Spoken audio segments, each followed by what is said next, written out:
2025 has been a wild season thus far, producing some iconic moments such as Todd Kidd's back-to-back Ajax 200 wins, Diego Orkedi becoming the active Ajax Cup Series all-time wins leader in West Virginia, Shane Park scoring his first Oval win in nearly 2,000 days at the Stoneyard, and Braden Bennett scoring his first Cup Series victory at Disney in just his 22nd start to snap Toyota's drought. If you want to cop any of those replica diecasts, head on over to Circle B Diecast /Plan B Sales and use coupon code ASCA to get free shipping on any orders $20 or more at checkout. Hello and welcome back to another edition of the ASCA Weekly Podcast. I'm your host, Charles Fallon, back in here with another episode. And I know, it's like a week after the finales. The championship was wrapped up on December 18th. And here I am recording this on a Sunday night, the day after Christmas. Merry Christmas and happy holidays to everyone and their families listening to this. But yeah, I'm here late. Obviously better late than never, but I apologize. Little sidebar here. The night of the season finale, I ended up getting sick, which was quite unfortunate. But I said, I'm not going to miss this finale for the world. This is the closest title fight in ASCA history. I'm going to cover this no matter what. So powered through it. Now in the finale, but then was out for the next 4 days. And yeah, slowly but surely working my way back to speaking again. And obviously curating content for all of you guys. So my apologies for the delay in this. Again, like 8 days later than it should have been. But hey, it's finally here. We're going to finally recap the championships from the week previous. Obviously, Todd Kidd and that incredible job he did to best Diego Orkedi to finally win his first championship after a decade of trying. Sean Wooden also in his championship with the Ford Development Program. We'll talk about that briefly as well. And this is basically the final episode of the season. So we got a lot to go over. We'll also go over the biggest surprises and the disappointments of this season. We'll reflect on Nick Orkedi's ASCA career. Is he a Hall of Famer, the 2016 champion who did call it quits after his final race on Saturday night? We'll also talk Philly season briefly. Ross Jackson signed a deal with Flores while I was down for the count. We got to talk about that briefly. And then we'll look forward to the 2026 season as a whole, because there's going to be a lot of changes, obviously, from this year to next year, a lot more than normal. And that's not just on the driver front, but obviously with the regulations, there's going to be new turbo hybrid engines. There's going to be new composite bodies. So the cars are going to be more durable next season. And it's going to take, it might take more than just one little shot to knock you out of the race. Like generally, teams hit something and they're done for their day. They can't repair the car. But the goal is that there will be damage repairs and that sort of thing moving forward next season with the composite body. So things are going to be quite interesting for 2026. We'll talk about that briefly, obviously not much, because we're going to recap all this season and the championships. Like I said, it's going to be a very long show. So before we get started for the final show of the season, we got to shout out the sports premier partners one last time. Rowdy Energy, you already know, click that link in the description box below. Go cop yourself Rowdy Energy to help you stay awake throughout this very long episode. I'm sure it will be. And then Circle B Diecast /Plan B Sales for one final time this season. Use coupon code ASCA for free shipping on any orders $20 or more. Hey, you want to cop the replica diecast the Todd Kidd just won a championship in? Go do that over at Circle B Diecast /Plan B Sales. So once again, shout out Rowdy Energy, shout out Circle B Diecast /Plan B Sales, and yeah, let's get into it.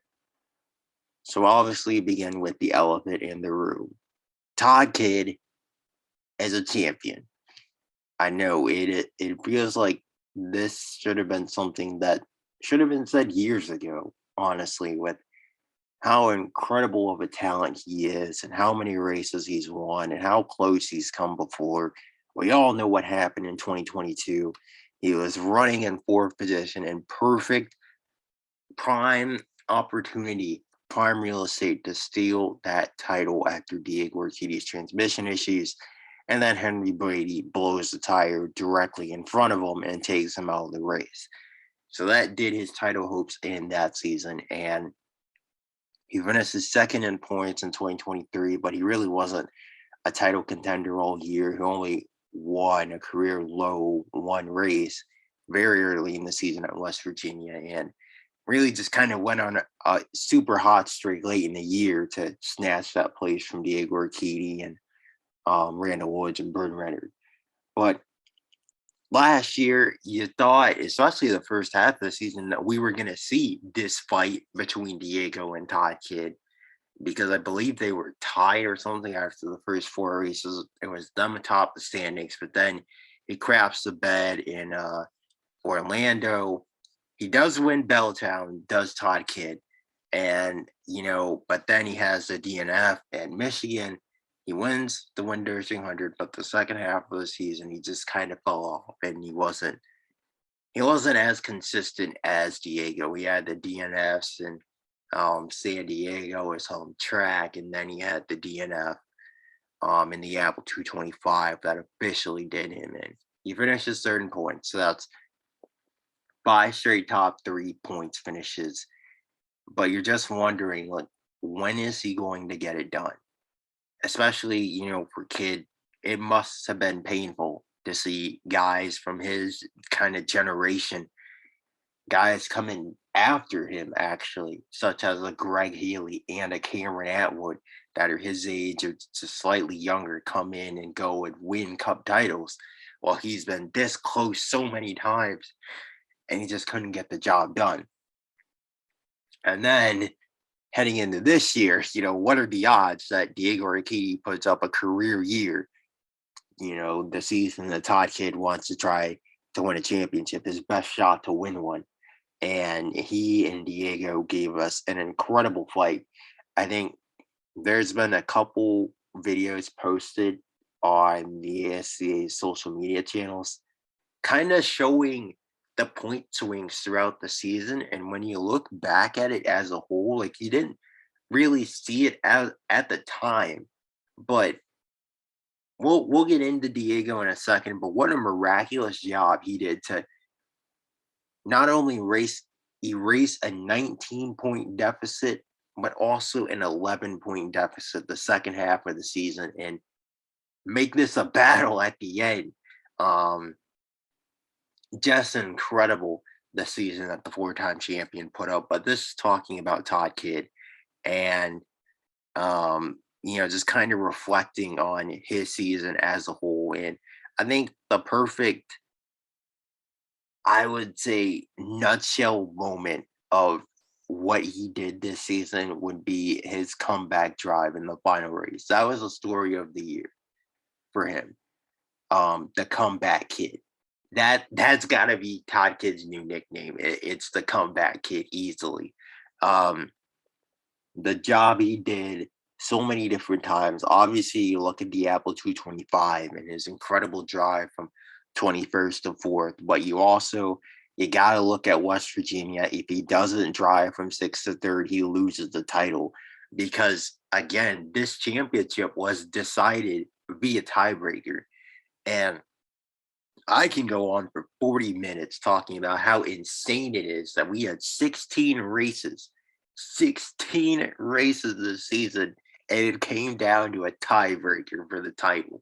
Like that just doesn't happen in this sport, especially, even when we had 12 races in a season, that didn't happen. When we saw title deciders pretty much every year, now we have 16 races. And, championships are generally decided a race early, and fans complain about that. This year, it came down to a tiebreaker for the title. Just mind blowing. And, the fact that it was the wins and Kidd had 5 and Diego had 4, it just encapsulates how what an incredible season both drivers put on. But as I was saying, Kidd's comeback performances, he came back from 6th to 3rd at West Virginia late. His obviously that comeback drive in the Northern 200 will definitely get into that. I would say that's the main reason why Diego lost the championship was that race. You look at San Diego, we had the practice crash with Orkedi, and the team puts in all those hours overnight, 20 hours or something crazy like that, repairing the primary car. Kid gets in it the next morning, qualifies at 3rd, comes out in the race and dominates, wins it.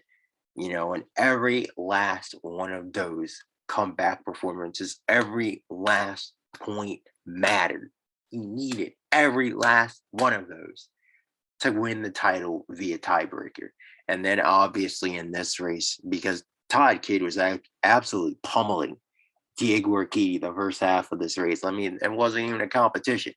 Kidd won pole position for the race, narrowly over Diego. Diego laid down an incredible lap, and it still wasn't enough to get pulled from Todd Kidd. And that's when he kind of knew, okay, Kidd seems like he's got the measure of him. And the first half of the race, it was obvious. Even when Kidd lost the lead to Braden Bennett, which we'll talk about Braden Bennett here in a little bit, what an incredible sophomore campaign he had. But even when he lost the lead, he still had a comfortable 8-point margin because Diego was floundering. He dropped back immediately 2 spots, was outside the top 5 in lap 22. I mean, he was just not good, and he's never been good at Belltown, his home track, which is shocking. He still has yet to win there. He is just not good there, and there's a reason why he was over 3 entitled deciders at Belltown heading into the day. Now he's over 4. So clearly not good at Belltown, and the team tried to throw everything they could at the car to get it correct, and it just wasn't working. And it just seemed like, okay, it's pretty much over. Kidd up there in 2nd. He already led the 98 laps. You're thinking he just needs to bring it home inside the top 5, and it's over. Then Norm Lester takes out Doug Bowden, and we get a yellow. And that changed everything. So obviously, after 40 laps of running, Billy Years come down pit road, standard 4 tires and fuel. Todd Kidd's pit crew actually gets him out first. That number 1 pit stall, they get their driver out first. Sitting pretty, you're thinking, for the 9 camp. Get the lead back. Should be able to lead a few laps here, cleanse that extra bonus point for most laps led, which we'll get into in a little bit why it was crucial that he didn't end up clinching that. And then you hear he gets an uncontrolled tire penalty. And now you're like, oh boy. And Belltown is like one of the worst places to have a pit penalty like that. Obviously, any of these short tracks, you really do not want to have a penalty like that going to the rear of the lead lap cars because track position is clearly king. It's you can pass at Belltown, but obviously it's not ideal. And then of course we know the chaos that Belltown provides. You don't want to get yourself back in traffic if you can avoid it. Like look at what happened to Graham Darty, for example, in the Craftsman finale. So for Kidd to drop back there in 12th, you're sitting there like, ooh boy, I don't know if he can do it now. And Diego's pit crew actually gets him a couple of spots, so he's up to 5th, and the championship completely swings by that point. Kidd was up 8 heading into the pits, and coming out the pits, he's now down 5, and he's only got 76, 75 laps or something to get those spots back. Now, thanks to leading 98 laps, Kidd was able to finish 1 spot behind Diego and clinch the championship because that tiebreaker basically served as an extra point, obviously. So then he had to carve his way through the field. And the first couple spots were easy. Shane Park lets him by on the restart. He quietly nipped Cameron Atwood, which turned out to be huge. Atwood really struggled all night, but towards the end, he really turned it on. But that's when things began to get tricky. And he really had to go through the gauntlet there for those final three spots. If I get there's Diego Orkedi fans salty with the way that it turned out, but you can't say Todd Kidd didn't earn it. You look at the three cars that he had to pass, and they all had obviously a reason to try to keep Todd Kidd behind. And that would be two of Diego's Orkedi Bros Racing teammates, Carson Schmidt, Nick Orkedi, and then Ross Jackson. We don't even need to go there with the drama that Ronnie Woods Motorsports, those guys have had between those two drivers. So Kidd had to go through all three of those guys if he wanted to win his first championship. And by God, he got them all. He got Schmidt pretty easily. Schmidt obviously tried to give it all he could, but he couldn't keep Kidd by on the bottom. But Jackson and Nick Orkedi were an entirely different ballgame. Jackson, of course, tried his best to hold up Kidd on the bottom. He was not going to give that spot up without a fight, clearly, and he didn't. Kidd ended up having to move him, I believe, on lap 170. He ends up getting that spot, and then with 15 laps to go, Nick Orkedi knew in his final race, trying to help his brother collect the record 5th championship, he knew he had to give it all he possibly could in his final 15 laps to keep that 9 car at bay, and boy, did he. He gave Todd Kidd a fight and a half through turns 1 and 2 there. But Kidd just got an incredible run off the quarter. Nick tried to squeeze Kidd as close as he could to that outside wall.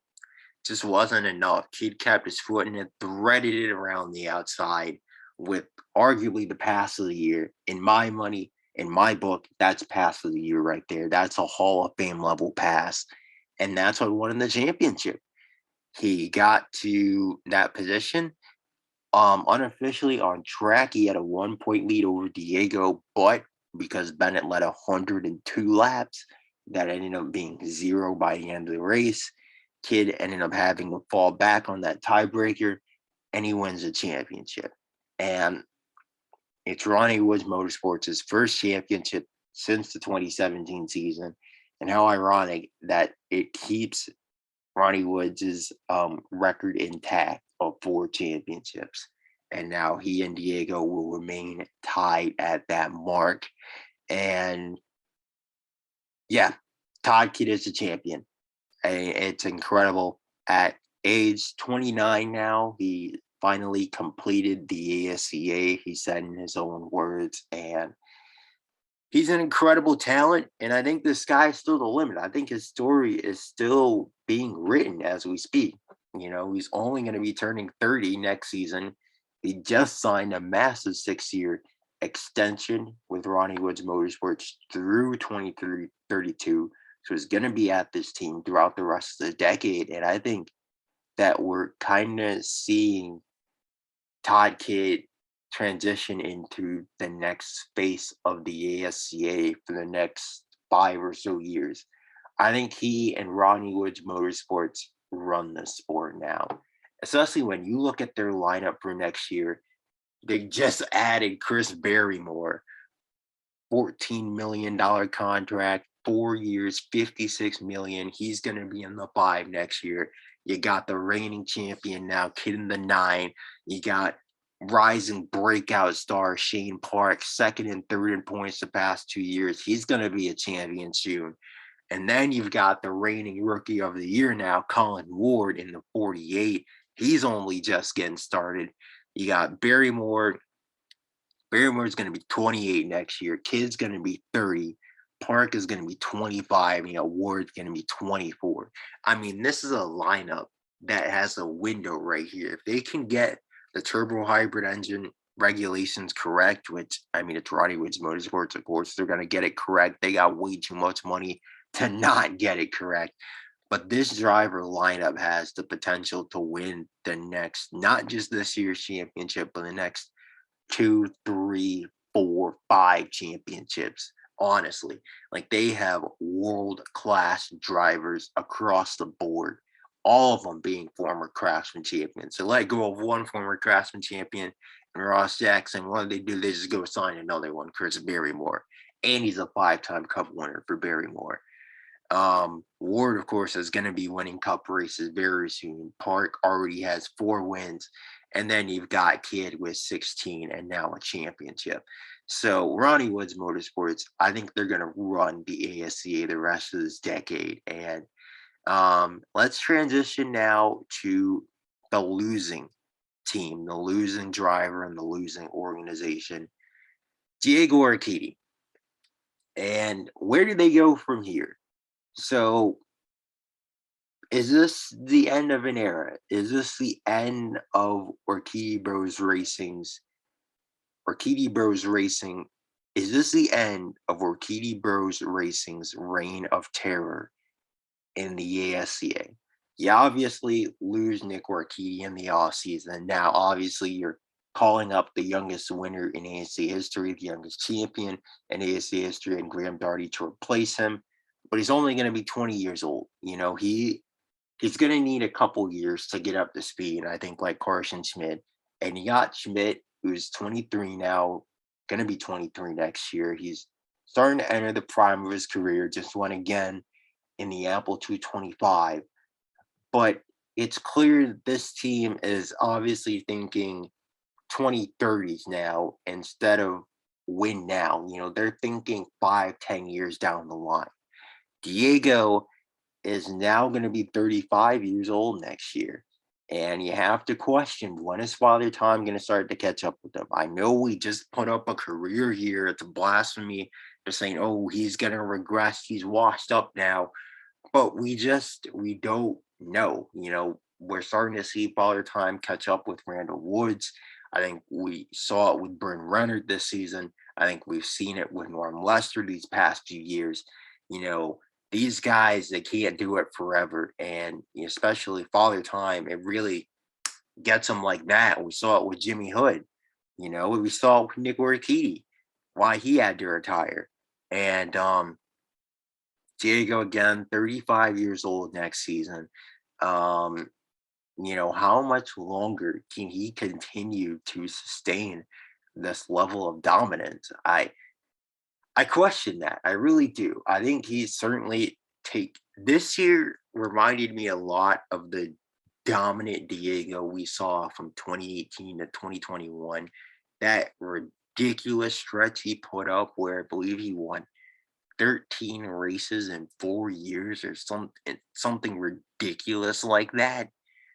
You know, he's clearly, well, I won't say he's clearly not that driver because he put up a season just like that. In fact, better than any of those years throughout his run of dominance. You know, he has that finesse to his game, but I just question, was this year the pinnacle of his abilities? You know, he has that mental aspect and extremely high IQ from doing this for so long now. And obviously he has the accolades and he still has the talent to back it up. So you question, when are his abilities going to start to leave? So I honestly don't know. And I think that we could have very well witnessed the end of Orkedi Bros Racing dominating. Now, I think that's at least for now, because I think that towards the end of this decade, once Darty and Schmidt really develop and start to come into their own, they can take over the sport themselves.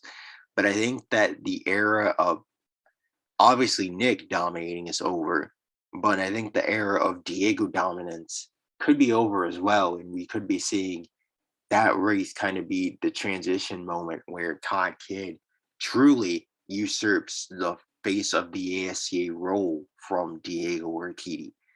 Um, as for this championship itself, I think that Diego lost this title in the 10th annual Northern 200. That race, he was so dominant. He leads 158 laps. He qualified on pole. He dominated all the practice sessions. And yet, somehow, some way, Todd Kidd finally got the track position. He tracked him down on that final run, and he got by him. He got by him with 15 laps to go, and it was only a 1-point swing at the time. Um, you know, well, it was a lot more than a 1-point swing, but Todd Kidd only extended his points lead by 1 with the victory. And you look at that 1 point and you say, well, if Diego had that 1 point, he's a 5-time champion. So that, I think, was the moment that he lost this championship. Although obviously in a 16-race season, there's plenty of moments that you can look back on and say, man, if he had done more here, if he had done more there. You look at the Winners 300, that was another one that got away from him. I would say there's also races where he just didn't perform and take full advantage of the opportunities that he had in front of him. I would look at the Apple 225, where his teammates finished 1, 2. He can only muster up a 4th place finish. If he finishes third, he's a champion. So there's just so many little moments where you look at, if Diego got a little bit more out of the car there or here or whatever, he's a champion. And I think it's unfair to pin the blame on one person or one specific moment. I would pin most of it on the Northern 200, but that's just me. And I also think it was very unfair for the team to fire Diego's crew chief, championship winning crew chief, mind you, Sheldon Price. I think that was a horrible decision to fire Sheldon Price in the offseason. Now, I get it. You listen to the radio communication, Diego and Sheldon Price really, especially towards the end of their tenure together this year, they did not work together at all. They were not compatible. They were constantly arguing. It was clear that it was not working out. But Sheldon Price unlocked a new version of Diego we had not seen, at least for a brief moment. A calmed down, a finessed version of Diego, and we saw the perfect match of finesse and aggressiveness from Diego this year to put on a career year. I don't know if we're going to ever see that again. I don't know if there's another crew chief out there that can unlock this final form of Diego Orkedi. I'm going to be honest. I really don't think that there is. And I think that if you're a team out there looking for a crew chief this offseason, looking for an upgrade at that position, someone needs to get on the phone with Sheldon Price and hire this man. I don't know who it is. Michael Wright Racing, clearly they need help for Jared Ayers. Call this man up. Call him up. Ronnie Woods Motorsports, you want an upgrade at your crew chief position? I don't know for who, maybe for 88 now the 5 team. Call him up. Sheldon Price needs to be atop the box for someone this season, because I think obviously he is a champion now. He is championship material, clearly one of the best crew chiefs out there. And he's going to land on his feet somewhere, and he's going to win a lot of races. He's an incredible crew chief. And I really think that Orkedi Racing did him dirty. I don't think they're going to find another, guy that can get Diego into that mind space and kind of mix and match the perfect version, final form of him to put a title challenge like that up to nearly dethrone Todd Kidd, who had an outstanding season in his own right. So that's it for that, recapping the championship. And we've talked to death about Todd Kidd and Diego Orkedi all season. Can we give Braden Bennett a moment of shine, please? This guy goes so under the radar every week. I feel like he's the most underrated driver in the sport. His rookie season very much went under the radar last year. 4 top 5 finishes out of a rookie is something we have not seen in a very long time. That's something that Todd Kidd did as a rookie. I think that was the last time that it had been done.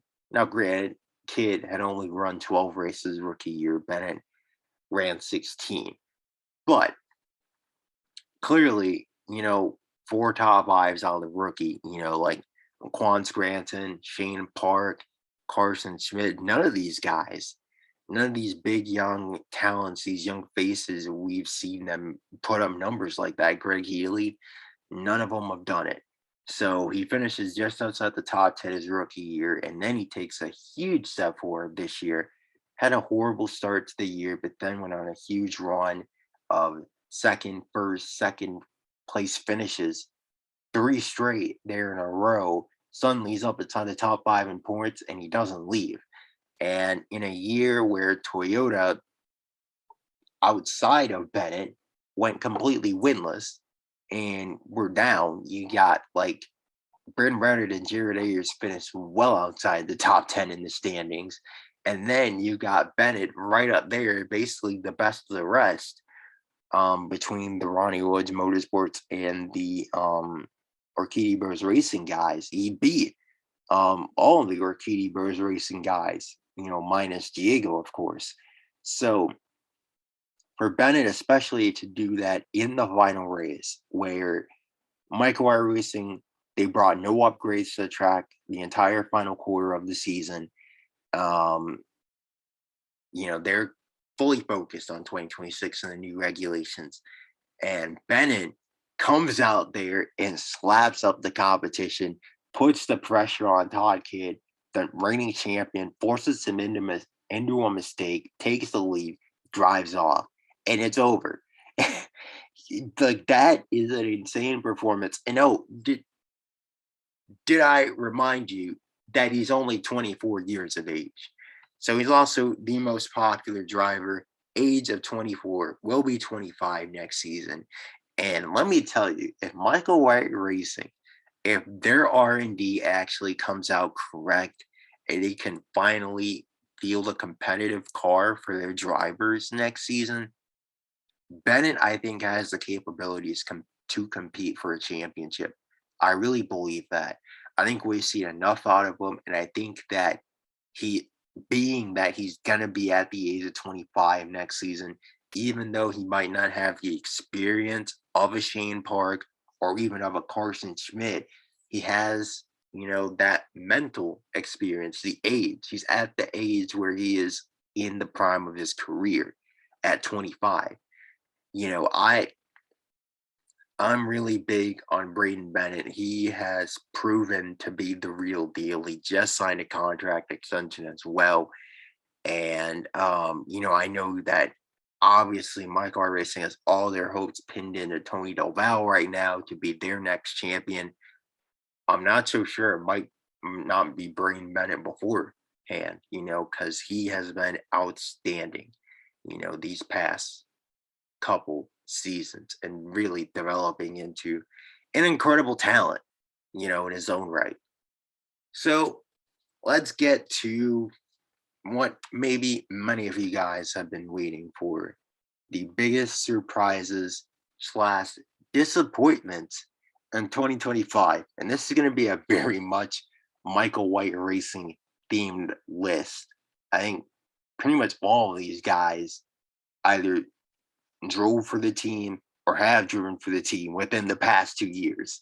So, yeah, let's just get into it. Biggest surprises of the year. I think that, we just listed one. We already went over him, Braden Bennett. An incredible sophomore surge that he had this season. We're not going to talk about it too much because we just talked about it, but, fourth in points, best of the rest, 2 wins. More importantly, the only 2 wins for Toyota all season. Outstanding year. And he and Tony Doval clearly are going to be the future of that manufacturer moving forward. I think they proved that this season. Now, number 2 on my surprises list, I want to give a huge shout out to the old man, Norm Lester. Michael White wrote this man off for dead last year. He had seen enough. Lester had his first couple years at the team were incredible. He was such a revelation. In 2021, he goes out, he wins the Windows 300. Even though that was Randall Woods' race to lose, and his engine said, I want to lose. Lester picked up the pieces, picked up the slack, and stole the race from Doug Bowden on that final restart, got the job done, and yeah, he's a Windows 300 winner. Now, the second half of the season was terrible. He had no luck, and he finished 12th in points. Now, granted, he got wrecked. I think he got wrecked by Diego once. He got wrecked by Doug Bowden for the win at Ajax, and just a bunch of things went wrong for them. But he was 5th in points at one point. He finishes 12th, but you feel like that team deserved much better in 2022. So 2022, he comes out. Lester has a breakout season. He wins 2 out of 3 races there in a brief stretch. Wins at the Stone Yard, comes back a couple weeks later, wins Belltown, championship contender. He was right up there leading the point standings. He wins the All-Star race. He won the shootout. I mean, Lester turning back the clock, 35 years old, the old man, absolutely killing the young boys. And then the second half of the season happened, and he just completely fell apart again, just like they did the year previous. And that was basically it for the highs for Michael White Racing. But they thought they had seen enough to ink him to a multi-year contract extension through 2025. That included a team option. So 2023 rolls around, and Michael White Racing as a whole takes a step back. Lester takes a step back. He barely manages to crack the top 15 in points. I think he finished like 13th or something. Really wasn't much of a factor all year. I don't think he did lead laps. He looked like 33 or something, but obviously nothing special. And then last year rolls around. He has a terrible start to the year. DNFs in a couple of the opening races. He's well outside the top 15 in the standings for most of the year. Non-factor in most events, and Michael White Racing thought, okay, this guy's washed. We're going to pull the plug on him. I think we've seen enough. So they decline his team option for 2025, and they obviously ink the big money contract to bring Bryn Reddard into the fold.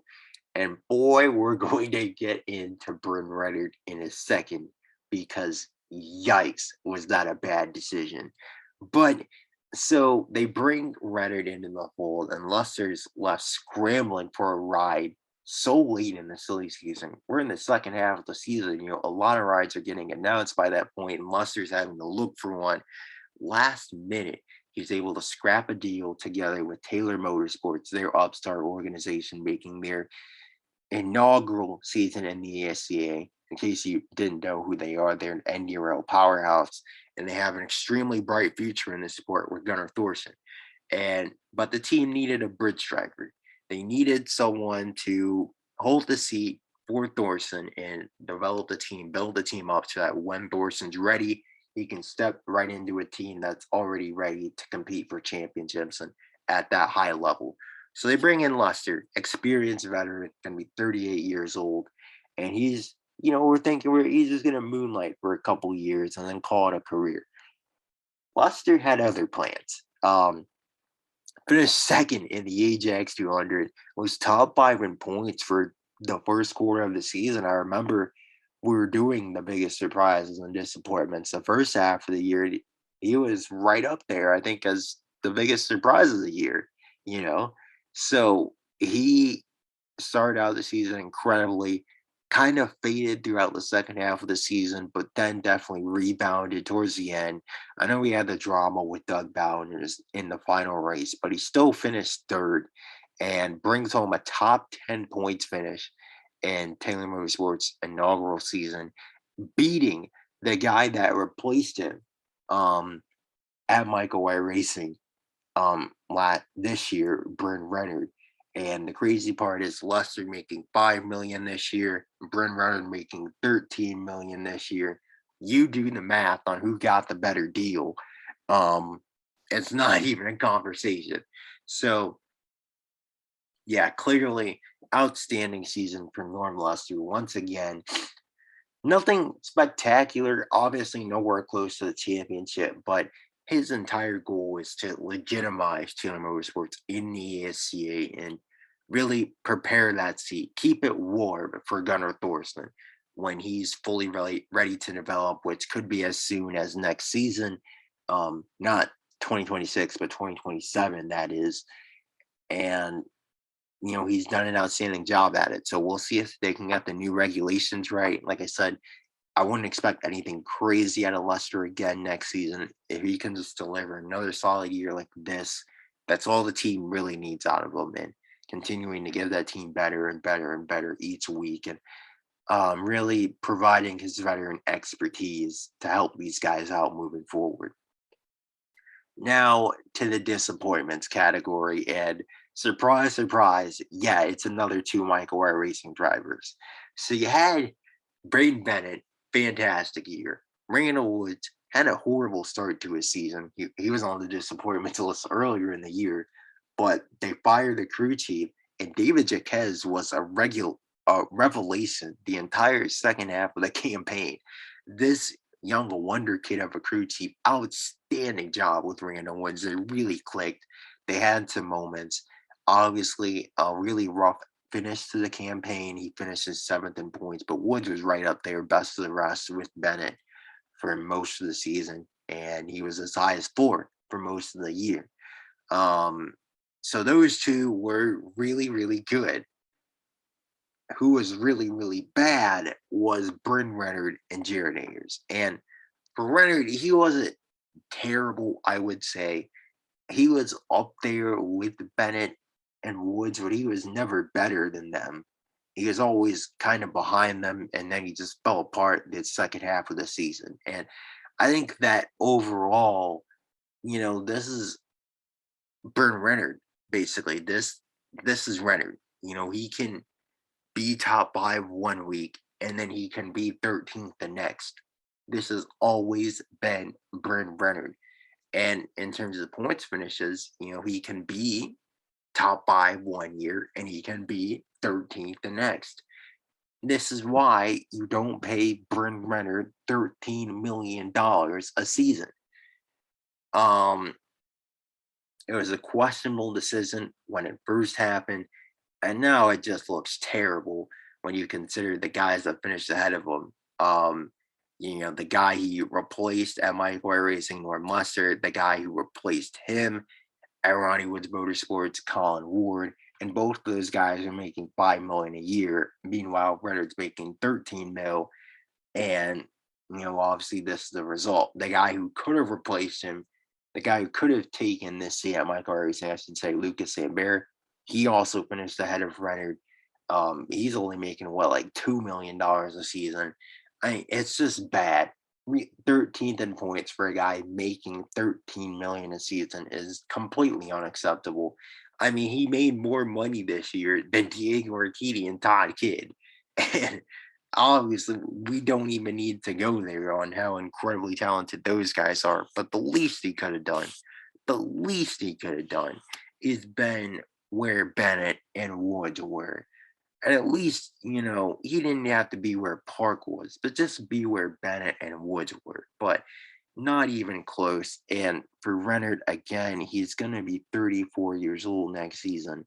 He might be washed at this point. Who knows what the deal is with him? Obviously, I get it. Toyota was not great, but clearly they had the performance to be best of the rest. Bennett easily got enough out of that car to get it best of the rest, and Woods had it up there for most of the year, besting Cameron Atwood and Carson Schmidt and the likes of those guys. So for Renard to be in 13th, it's just unacceptable with the money that he's making. And then Jared Ayers. Oh my God, Jared Ayers. What an abject abomination of a campaign that was. That has to be one of the worst seasons in ASC history I've seen out of a driver. You want to talk about bad luck, bad driving, bad strategy, bad everything. If Jared Ayers didn't have that, what was it, no termination clause he does in his contract, he would have easily been sent out the door somehow for next season in favor of Tony Del Valle II. And he is so lucky his agent did an incredible job on that extension he signed a few years back. Wow, that contract looks terrible. Um, in retrospect, here we are 4 years later. Jared Ayers was just objectively, I think he was the worst driver this season. I know he didn't finish last in points, but I think if you put Tommy Woods in that 20 car, I think even he runs better than Ayers did for most of the year. He was, I mean, they just weren't even close. They were okay the first half of the season, but then the second half, I think the confidence was just gone. It was shattered, and you could tell they were phoning it in most weeks. And then 8 DNFs on top of it. The man DNF'd in half the races, and that's unacceptable for a back marker, let alone a driver in his seventh year that's won multiple times in the sport. Ah man, I'm at a loss for words for how terrible of a season that was. Yeah, oh boy, this is certainly a year that Jared Ayers is going to want to forget. I think there's about a 0.1% chance that he inks a long-term extension to return to Michael White Racing past 2026. He's gone. He is 1,000% gone. He might as well pack his bags now. Like, he is that far gone at this team. He is such a lame duck for next year, and there's going to be a new driver behind the wheel this seat in 2027. I think that's all you need to know at this point. So that's a wrap on that, and we still got a bunch to recap now. Let's talk about Nick Orkedi and calling it a career finally for his ASCA tenure in the Ajax season finale, and 14 career wins, Windows 300 champion, obviously Cup Series champion in 2016. Is he a Hall of Famer?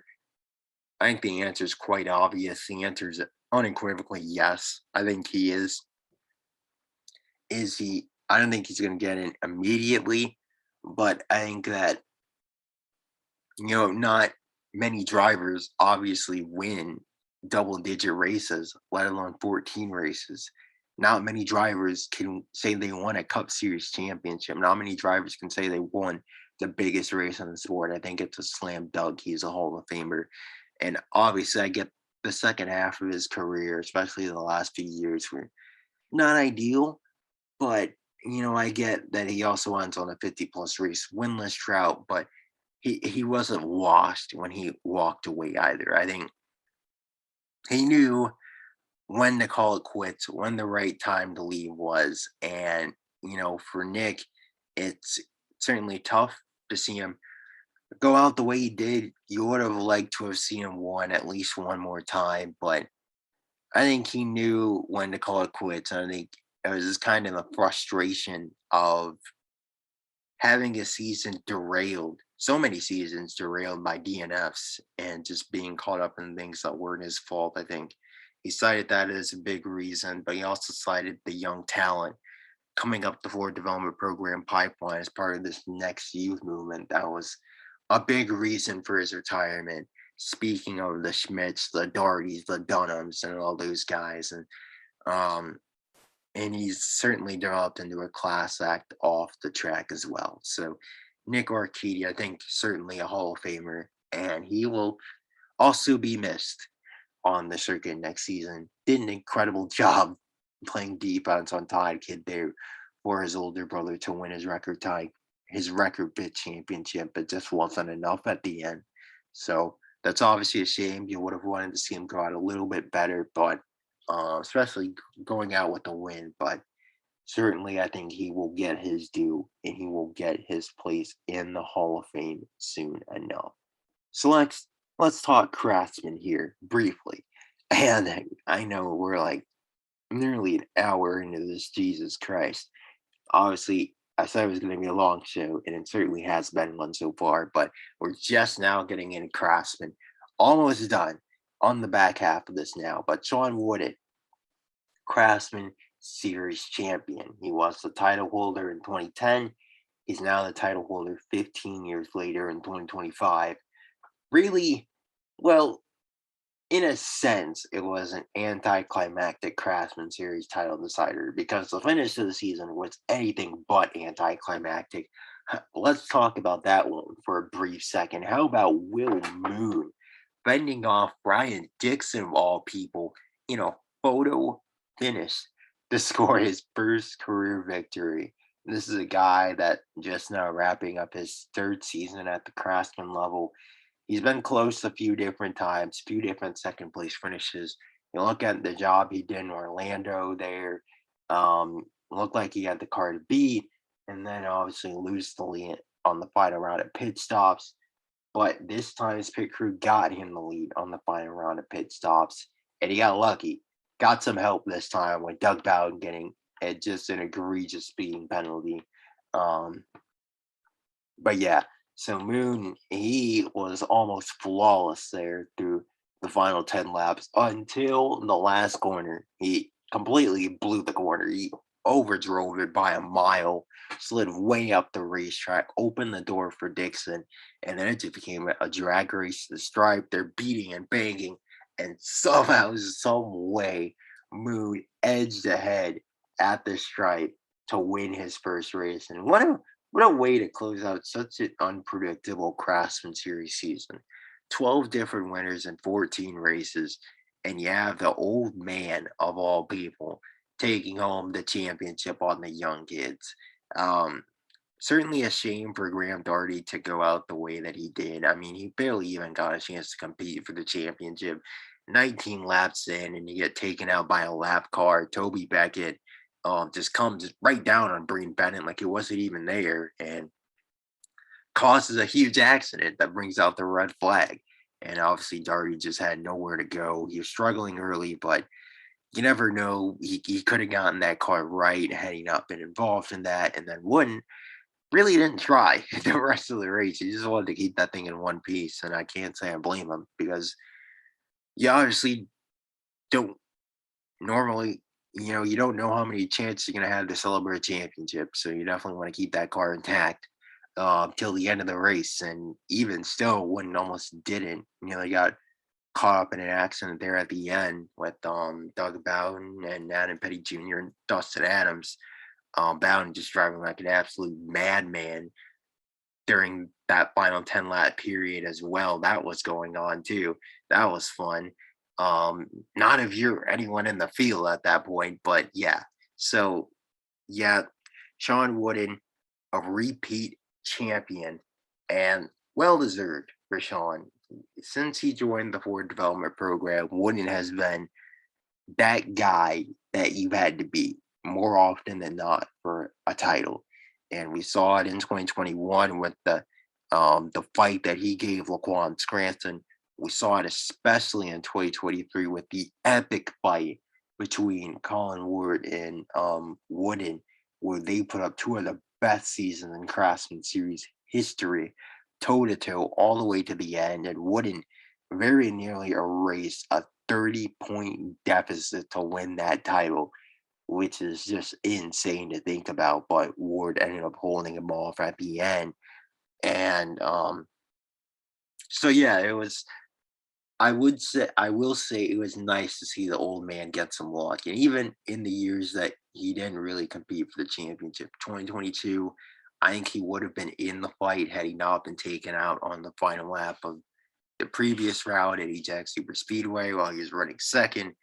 And then 2024, He still finished fourth in points. He just was never really in the mix, honestly, but he was right outside of it. So that just goes to show, he was brought in obviously to be a mentorship figure at the Ford Development Program, and the guys that he's mentored, Carson Schmidt, Graham Doherty, and Ian Adonde, they've all won races at either Craftsman or the Cup level in Schmidt's case. I think Doherty's due to win Cup races. We'll see how Ian Adonde does.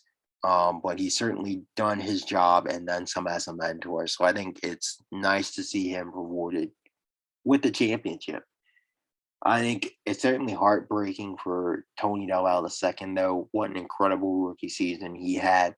Well-deserved Rookie of the Year for him. But especially in this race, he had led 63 laps before being nearly just manhandled out of the way by Doug Bowen. Bowen just tried to destroy the man entering turn one, and somehow Del Valle concocted the save of the year to keep that thing out of the wall, just proving how much talent he has at his 18 years of age. But I think Del Valle, Thorson, Dunham, Reynard, Wooden, Moon, Lawson, all these guys, Dustin Adams, another one. That it's gonna be really, really interesting to see the Craftsman Series Championship next season and how it kind of shakes out. Zach Thornton, another one. Zach Trenton, I'm sorry, not Thornton. Zach Trenton, another one to watch out for. There's a ton of young talent in the Craftsman Series right now, and a lot of these guys, I think, have big time Cup potential to be a part of this next youth movement. So this year was hyper competitive. Last year was hyper competitive. Next year, I think it's going to be hyper competitive as well, and we'll see if Wooden can run it back and maybe break his own record, being the first to take home his third Craftsman Series championship. I wouldn't be shocked, even though he's going to be 36 years old next season. The old man proved this year he still got it. So we'll see if the old man still has it in 2026. Moving on, silly season. Let's talk about it briefly. Ross Jackson inked the deal, 3 years, $6 million with Flores Motorsports. So he will replace the retiring Tommy Woods in the number 23 car next season for that organization. And I really like this move for both parties. We'll begin with Flores here. So obviously they have been taking Michael White Racing's sloppy seconds, and they basically kind of been the lapdogs, like they didn't. Michael White Racing obviously didn't have a place for Lucas Sambert coming out the Craftsman Series, so they boot him off to Flores for 3 years and tell him hang out there. And Sambert has developed himself into a really solid talent. I think the knock on him is obviously that he's older. He's going to be 31 years old next season, which is crazy to think about. He's only going to be his fifth Cup season, so that's clearly not ideal. And he still has yet to win a race at the Cup level. Still has yet to bring home a top 10 points finish, but he's obviously a solid driver. He's developed into a solid driver. But they booted out Sambert to make room for Brayden Bennett. Did Michael White Racing at the Craftsman Rinks. They had a similar dilemma this past year. They need to make room for Tony Del Valle II. So they tell Flores, hey, boot out Sambert. We need to get Tommy Woods in a seat somewhere. So he's going to go there. And that's basically what happened. And Tommy Woods is not even half the driver that Lucas Sambert is. I think that's quite obvious. And he put up an abject disaster of a campaign. So bad that he retired after his rookie season. He did have offers to drive elsewhere. He was so sick of it. He wanted nothing to do with the Cup level. He knew he couldn't handle it. So that left a vacancy. And there was talks that there was going to be Tony Del Valle getting put in this seat. And I'm glad that didn't happen. Del Valle on the seat would have been a disaster. I think we saw in it, especially in a second Cup start at the Stone Yard, he's not ready for the big leagues yet. This kid's only going to be 19 years old next season. he's only got 18 Craftsman starts or something under his belt. He's got the 2 wins, yeah, but he's not ready. He needs more time. He needs more development. So I think Flores finally got sick of being stuck with Michael Racing's sloppy seconds, especially in terms of prospect development, because Michael Racing is bad enough developing prospects as is, let alone just taking their sloppy seconds. So they got sick of it. And, basically they decided to do their own thing with this move. And Ross Jackson came available on the open market and they took advantage of it. And I think this is a huge move for Flores to kind of separate themselves from Michael White Racing a bit. They still have the alliance, but they want to win themselves. They're not just a development home, not just a sister team, the development team for MWR. They are their own team. They want to win themselves, and this move proves it. And I think for Ross Jackson, this is a really solid move for his career. He gets stability, 3-year contract. He gets a team that believes in him. He gets a team that's going to be patient with him, because Flores is obviously still building. I think that they were building something special there with Sam Bayer. And then obviously they had to kick him to the curb and put Tommy Woods in the ride. So they had to start all over again. But I think that they're going to get back on the right trajectory this year. I think that Jackson, only going to be 25 years old, he's got a chip on his shoulder. He wants to prove that he was done wrong at Ronnie Woods Motorsports, especially with the way that ended. The toxic culture, the relationship between himself and Todd Kidd. He's got a chip on his shoulder. He wants to prove people wrong. Flores, they want to prove that they can win now. I think that this is a match made in heaven. And I think that if there's going to be a team that shocks people next year, I think it's going to be this one. I think that, especially if they can hit on the new regulations with Michael White Racing, the turbo hybrid engines, if Toyota hits on those, man, it's going to be interesting. So now, one final topic. Let's talk about 2026, and let's do this briefly here. So 2026, obviously a lot of changes coming for next year. We just talked about the turbo hybrid engines, the composite bodies, new drivers, new faces, and new teams. You got Graham Doherty, the 2, Chris Barrymore, the 5. We just talked about Jackson in 23. 5 Cup rookies in total next year as well. Doherty, Adonde, Beckett, Romo, and Bradford to the 14. So a lot of changes there, a lot of changes to the Craftsman series, a bunch of rookies coming up the ranks there as well. It's going to be very interesting to see how everything shakes out. Lots of movement, lots of shaking. And yeah, I think that it's going to be another hyper competitive season of ASCX. And I think it's way too early to predict the champion, especially at the cup level. We really don't know how things are going to shake out with the engines, but I would expect Ronnie Woods Motorsports and Orkedi Racing to be right up at the front again next season. But we know that they were all in this season. So don't be surprised if they start 2026 having to play catch up a little bit, while you had the other teams like Michael White Racing and CJ Barrymore Racing and Snoots Enterprises. They were obviously fully focused on this year. I think this is a huge opportunity for one of these B teams, like a CJ Barrymore Racing, like a Snoots Enterprises, like a Dexter Andrews Motorsports. One of these teams, if they can hit it off with these engines, this is their opportunity to get right and go on a title run, similar to what we saw Healy do in 2022, what Atwood did in 2023, or even Laquan Scranton in 2024. If these teams can hit it off with these engines and get it right, and let's say Michael White Racing misses it, there's going to be a void there, because I think that RWM and OBR are going to be playing catch up the first half of the season. So I think we're going to see a lot of new faces up at the front next season. I I think we'll obviously see Todd Kidd and Diego Orkedi, but not nearly at the frequency that we did this year. And I think that we could see a new champion. We could see Todd Kidd repeat. He's only going to be 30 years old next season. Could it be Chris Barrymore's year? Is that move to run which motorsports going to work out? You know, what are we going to see with these sophomore guys? Could we see another guy take that next step like a Braden Bennett? Like, could it be Colin Ward? Could it be Marcus Edwards? I don't know.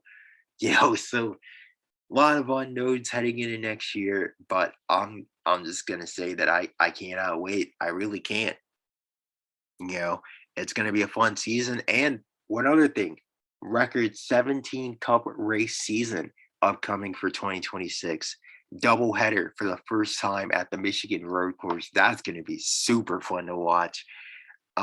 Yeah, so just incredible stuff to pay attention to this upcoming campaign. I can't wait.